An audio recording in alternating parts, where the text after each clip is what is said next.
Le président Abdel Fattah al-Sisi a déploré la mort de l'ancien Premier ministre Dr Kamal al-Ganzouri. Sur les réseaux sociaux, le chef de l'État a affirmé que l'Égypte a perdu aujourd'hui un homme d'État unique. Selon lui, le défunt était une personne fidèle à son sol et à son peuple.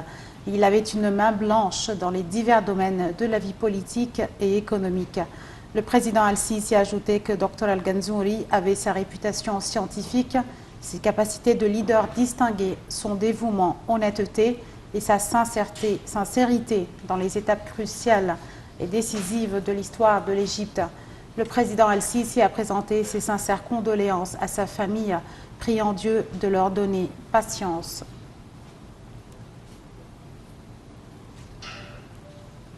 Dans le même contexte, le Conseil des ministres a également déploré le décès de Dr Kamal el-Ganzouri, appréciant le rôle national joué par lui durant des années pour le bien de sa patrie. Le Conseil a exprimé l'appréciation de l'Égypte pour le grand rôle joué par Dr al-Ganzouri au cours de ses longues années de gouvernance et pendant 2 périodes précises de l'histoire de la nation égyptienne.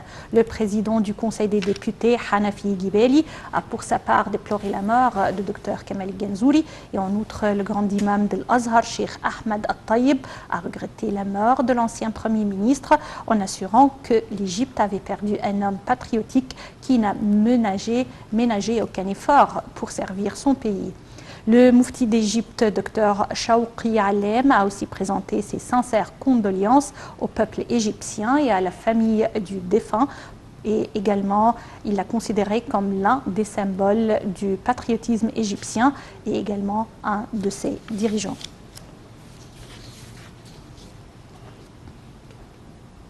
Le président Abdel Fattah al-Sisi a tenu aujourd'hui une réunion avec le général Mohamed Amin, conseiller présidentiel pour les affaires financières. La réunion a porté sur le suivi des activités du Fonds Vive l'Égypte et les plans actuels et futurs de ses projets dans le domaine du soutien des programmes de la protection sociale pour les personnes les plus nécessiteuses. Dans ce contexte, le chef de l'État a dirigé de consolider les activités et les programmes du Fonds, et cela par la coopération dans tous les domaines.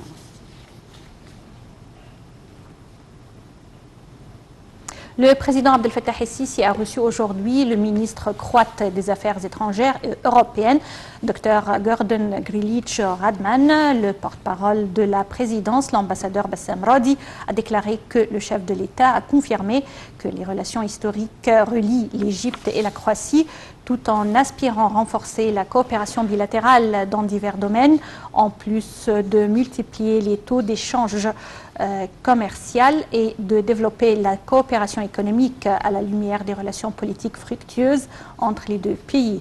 Selon le porte-parole de la présidence, la réunion a aussi évoqué les derniers développements de dossiers régionaux d'intérêt commun, en priorité la cause libyenne, ainsi que le dossier de la migration clandestine. Et toujours dans ce même contexte, le ministre des Affaires étrangères, Sameh Choukri, a loué les fortes relations reliant l'Égypte et la Croatie lors d'une conférence de presse avec son homologue croate, Gordon Radman. Monsieur Choukri a d'autre part indiqué que les discussions avec son homologue croate ont porté sur la situation régionale et les relations égypto-européennes.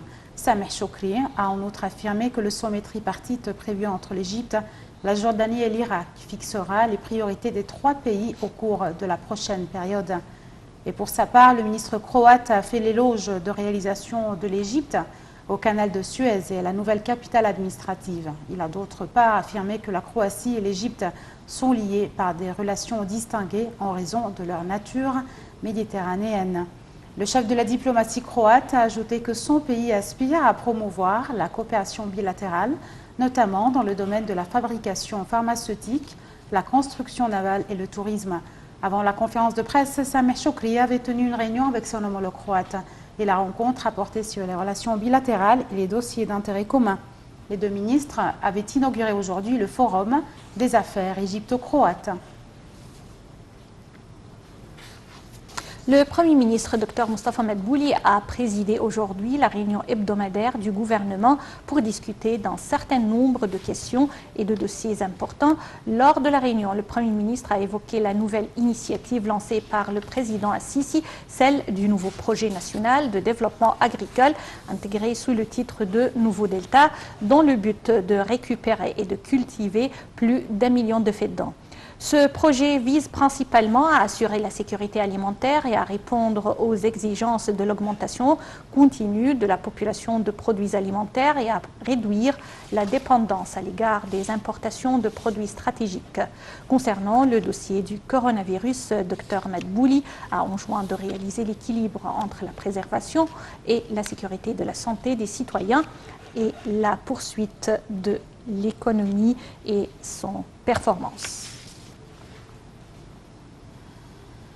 Et toujours sur le plan local, la ministre de la Solidarité sociale, Nevin Gamin, a tenu aujourd'hui une conférence de presse pour annoncer le lancement de l'initiative Recycler pour demain, destinée à recycler les déchets et soutenir l'environnement.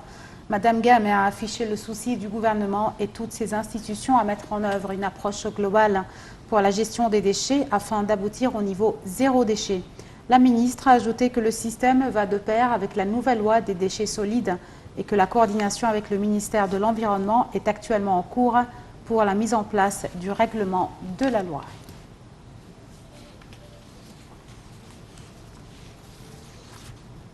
Le Parlement arabe a exprimé son appui et sa solidarité complète envers l'Égypte et le Soudan afin de garantir leurs droits légitimes aux quotas des eaux du Nil. Le Parlement arabe a confirmé son plein refus à toute mesure unilatérale de la part de l'Éthiopie et qui pourrait augmenter la tension dans la région. Le Parlement a d'autre part appelé l'Éthiopie à parvenir à un accord légal et contraignant concernant le remplissage et le fonctionnement du barrage.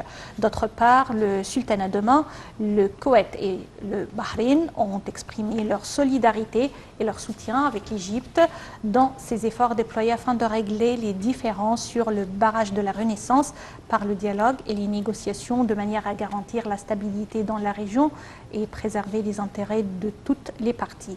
L'Arabie saoudite a pour sa part réaffirmé son appui aux efforts qui contribuent à parvenir à un accord contraignant sur le remplissage et le fonctionnement du barrage de la Renaissance, soulignant son soutien à l'Égypte et le Soudan sur ce dossier, considérant sa sécurité de l'eau et partie intégrale de la sécurité arabe.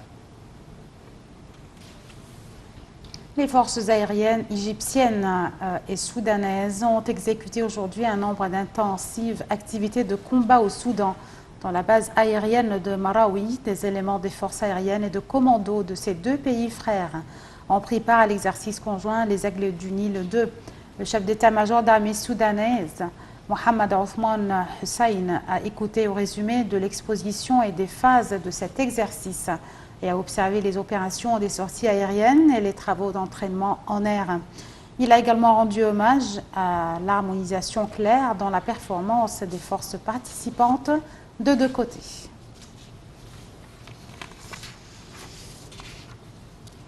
Passons à l'économie et la bourse du Caire qui a enregistré une nette baisse au cours de la première séance de la semaine, affectée par les opérations de vente des investisseurs arabes et étrangers.